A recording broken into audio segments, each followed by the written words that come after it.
Naka-OOTD na pang red carpet habang tumatawid sa lubid sa ibabaw ng batis. Yan ang kakaibang hamon na naghihintay sa sparkle artist na si Ara San Agustin. Mabalanse kaya niya ang poise at pagiging palaban sa challenge na ito.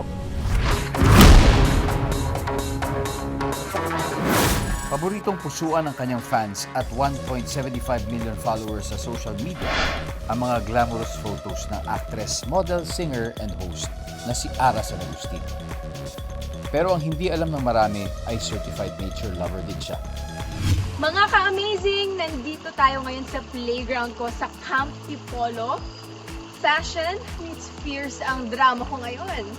Pero sa tingin ko, kailangan ko atang alisin tong sapatos ko kasi gusto pang malakasan yung challenge natin today. Tanggalin na natin. Okay, let's go! Ito ang mga challenge mo. First level, tumawid sa kabilang ibayo gamit ang tightrope. Kuya Delphine, ano po ba yung mga kailangan ko pong gamitin bago ko po tawirin itong tightrope? Para safe po tayo, kailangan po natin isuot itong rubber slipper po, Okay po. at saka yung hands glove po. Sa tingin ko magiging challenge itong dress ko na ito.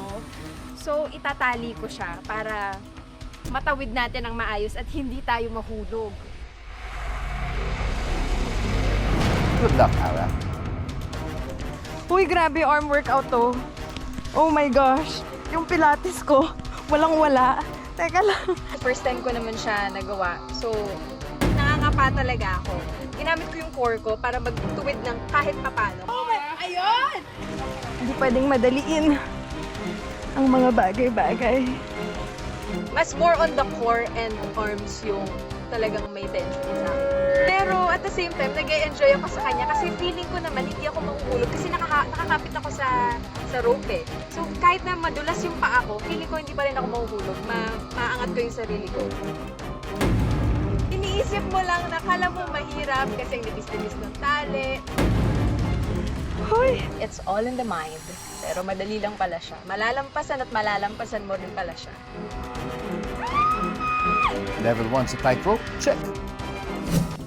Ito naman ang balancing bridge. Hindi ito ordinaryong tulay. Bawat piraso gumagalaw. Woo!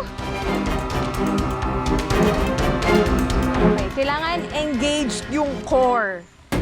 Kaya pa ba ni Ara? Abangan.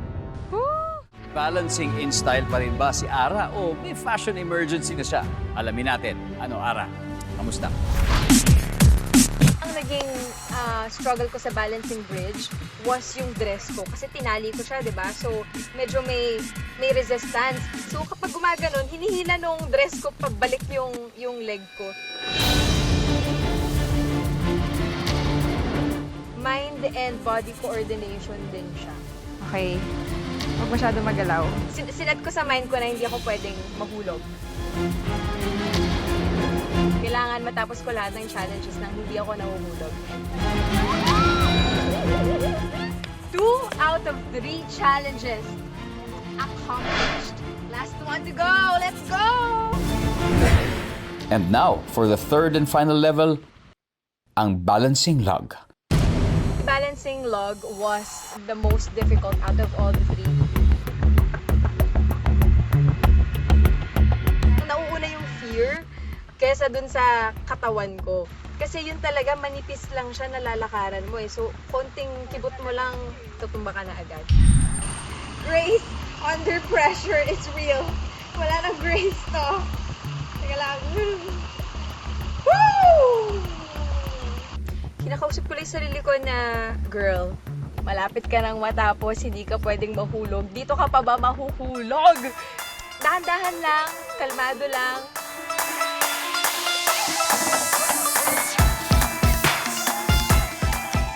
Done and done. First time ko nagawa to na naka-long dress, tapos naglalambitin at tumawid-tawid ng balancing log. Masaya. I would rate this challenge a 5 out of 5. For me, I really enjoyed at saka na-overcome ko yung fear ko of falling. Mas fulfilling din yung feeling, kaya 5 out of 5.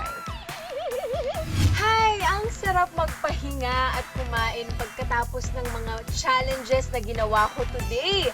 Pero, Paalala ko lang po sa inyo ha, na mas panalo kung magbabaon kayo ng mga utensils katulad ng mga wooden spoon and fork, hindi plastic, para mabawasan ang basura. Something simple but very helpful for Mother Nature. Tandaan nyo, you always have a choice to do something good for Mother Nature. Kaya always choose good. Congrats, Ara! Dahil achieve mo ang Amazing Balance Challenge, deserve mong mag-celebrate.